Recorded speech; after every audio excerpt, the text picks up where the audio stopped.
ملازمت پیشہ خواتین کام کے ساتھ ساتھ آرام کی بھی فراموش نہ کریں۔ روزمرہ امور کی فرصت تیار کریں اور ان میں سے غیر ضروری اہمیت والے کاموں کو باہر کریں۔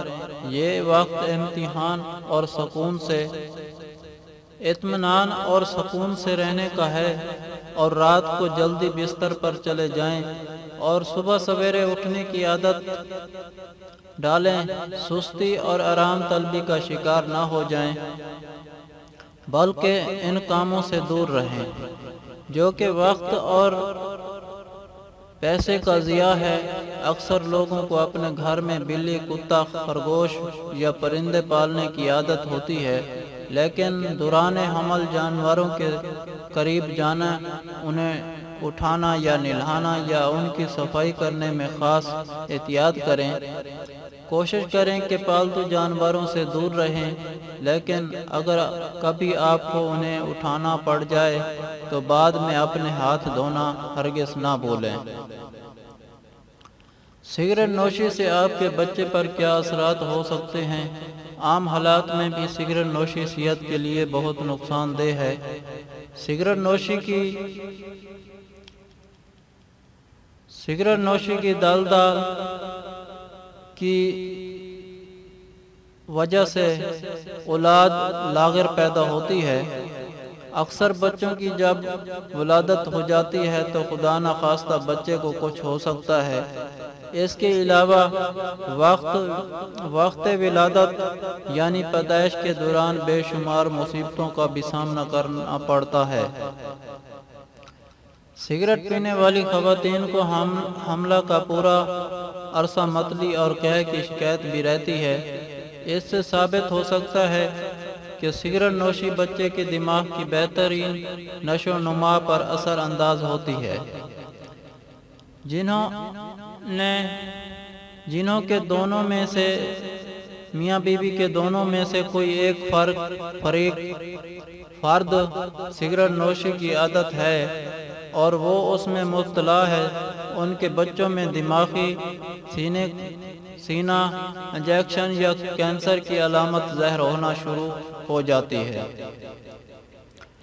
جو بچے سگریٹ نوشی والدین کے ساتھ چلتے پھرتے ہیں، پلتے پھولتے ہیں اور ان کی پرورش کرتے ہیں، ان میں شرائع اموات مجموعی طور پر زیادہ ہوتی ہیں۔ ایسے بچوں کے والدین کو سگریٹ نوشی کو الوداع کہنے کے لیے یہ مناسب وقت ہے کہ بچے کو سگریٹ کے دھوئیں سے محفوظ رکھیں اور اپنے آپ کو قبض نہ ہونے دیں۔ اس بیماری کی جڑ کہا جاتا ہے۔ عام آدمی کے لیے بھی قبض کی تکلیف بہت نقصان دہ ہوتی ہے، تو حاملہ اگر قبض کا شکار ہو جائے، کوئی خاتون جو حمل سے ہے، تو فوری طور پر اس کا اسباب تلاش کریں۔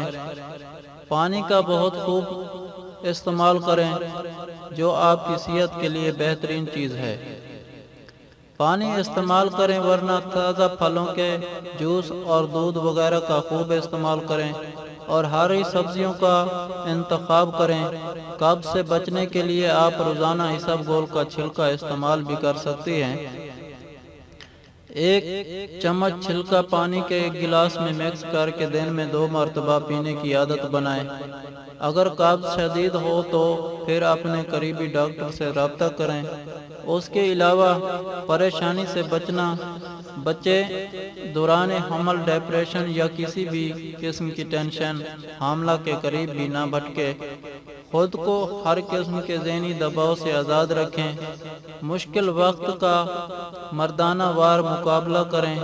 زندگی میں درپیش مسائل کا حل ڈھونڈنے کی کوشش کریں۔